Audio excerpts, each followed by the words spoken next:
여러분, 상상을 한번 해보세요. 여러분이 내일 회사에 출근하는데 회장님이 여러분을 부르더니 이렇게 말합니다. 자네, 오늘 그 구두 신고 왔나? 우리 회사 규정 위반이야. 벌금 700만 원 내게. 네? 신발 하나 잘못 신었다고 벌금 700만 원이라뇨. 미치지 않고서야 당장 신발을 갖다 버리고 맨발로 다니겠죠. 그런데 여기 매일 밤 그 700만 원을 기꺼이 내면서 꿋꿋하게 금지된 신발을 신고 전 세계를 놀라게 한 남자가 있습니다. 그리고 옆에서 그 벌금을 대신 내주며 제발 그 신발 벗지 마. 벌금은 우리가 다 낼게. 라고 외친 더 미친 회사가 있습니다.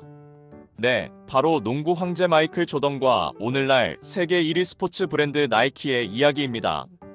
지금 여러분의 신발장에도 한 켤레쯤 있을지 모르는 그 신발 에어 조던이 사실은 NBA 사무국이 공식적으로 금지했던 악마의 신발이었다는 사실 알고 계셨나요?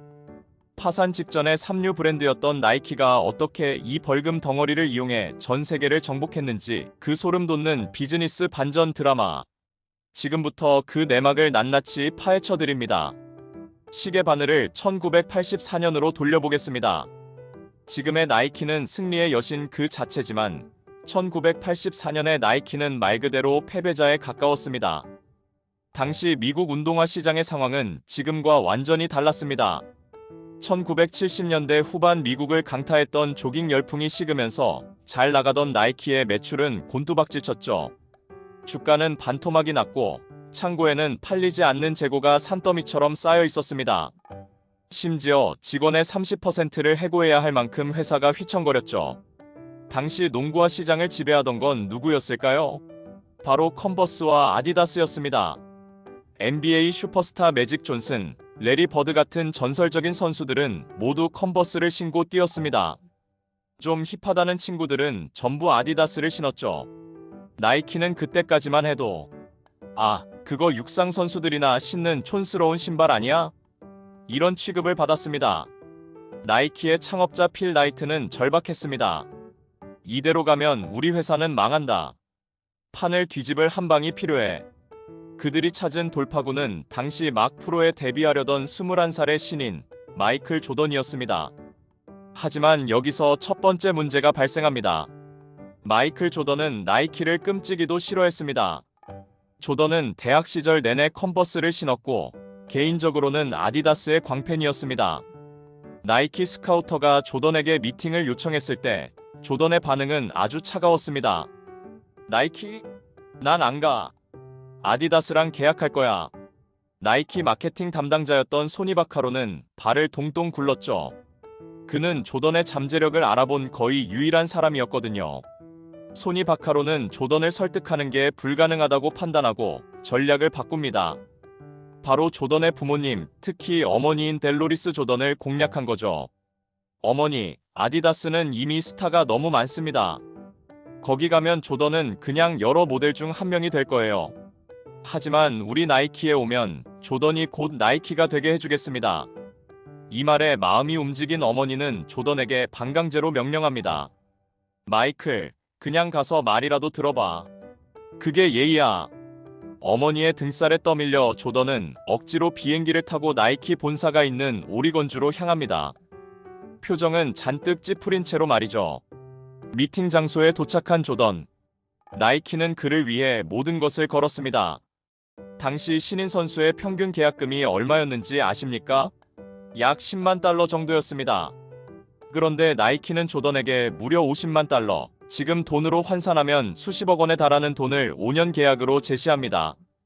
여기에 하나 더 당시로선 상상도 할 수 없었던 파격적인 조건을 내겁니다. 신발 판매 수익의 일부를 로열티로 주겠다. 그리고 너의 이름을 딴 독자적인 브랜드를 만들어주겠다. 이게 바로 그 유명한 에어 조던의 시작입니다. 에어는 나이키의 쿠션 기술이자 하늘을 나는 듯한 조던의 점프력을 상징하는 완벽한 이름이었죠. 조던은 결국 도장을 찍습니다. 그래, 돈 많이 준다니까 한번 신어는 볼게. 나이키의 디자이너 피터 무어는 밤을 새워 신발을 디자인합니다. 조던이 소속된 시카고 불스의 팀 컬러, 검은색과 빨간색을 입힌 강렬한 농구화. 그런데 이 신발을 처음 본 조던의 반응이 걸작이었습니다. 진짜 못생겼다. 이거 무슨 악마의 색깔 같아요. 조던도 싫어하고 대중들도 낯설어했던 이 건빨 신발.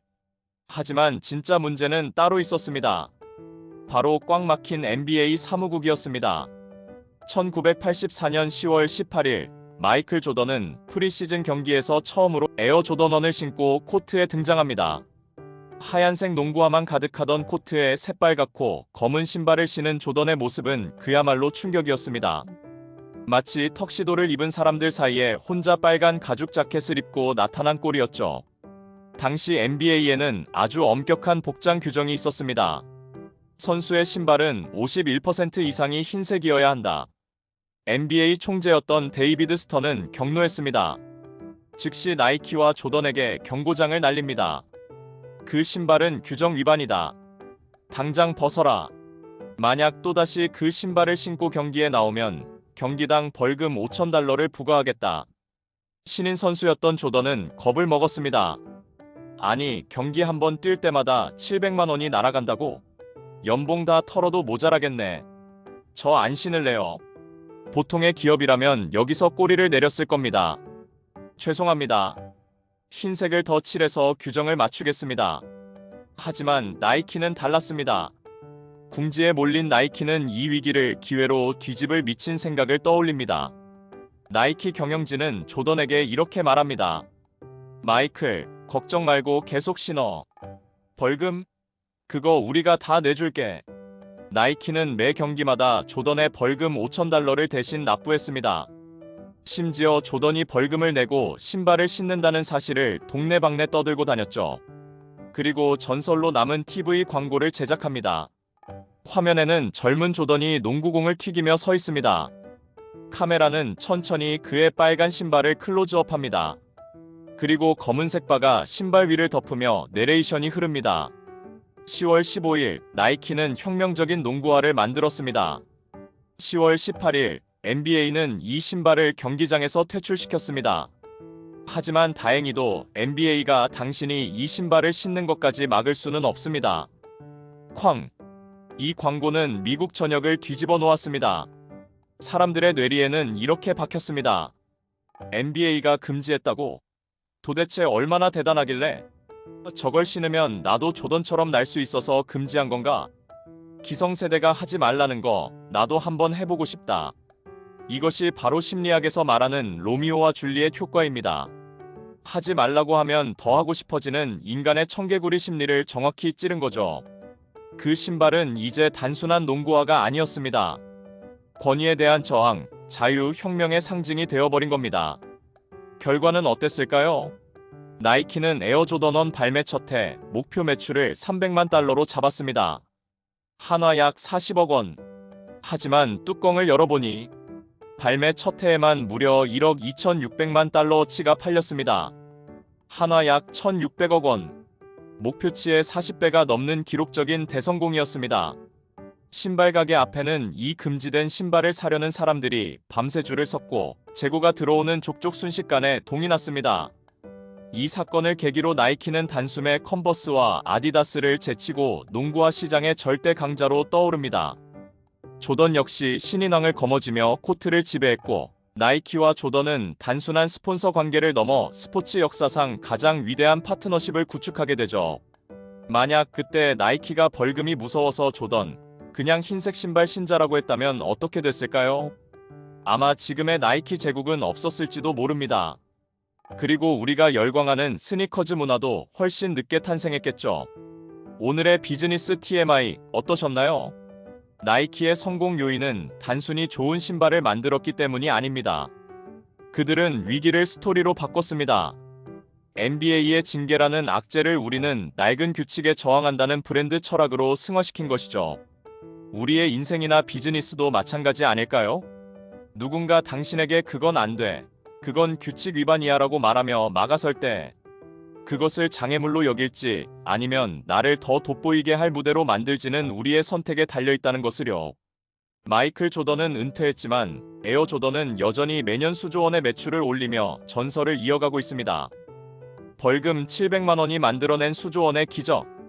이것이 바로 마케팅의 힘입니다. 여러분이 알고 있는 또 다른 비즈니스 비하인드 스토리가 있나요? 댓글로 남겨주시면 제가 또 기가 막힌 이야기로 찾아오겠습니다. 오늘 영상이 유익하셨다면 구독과 좋아요 부탁드립니다. 여러분의 성공 비즈니스를 위한 TMI는 계속됩니다. 지금까지 비즈니스 TMI였습니다. 감사합니다.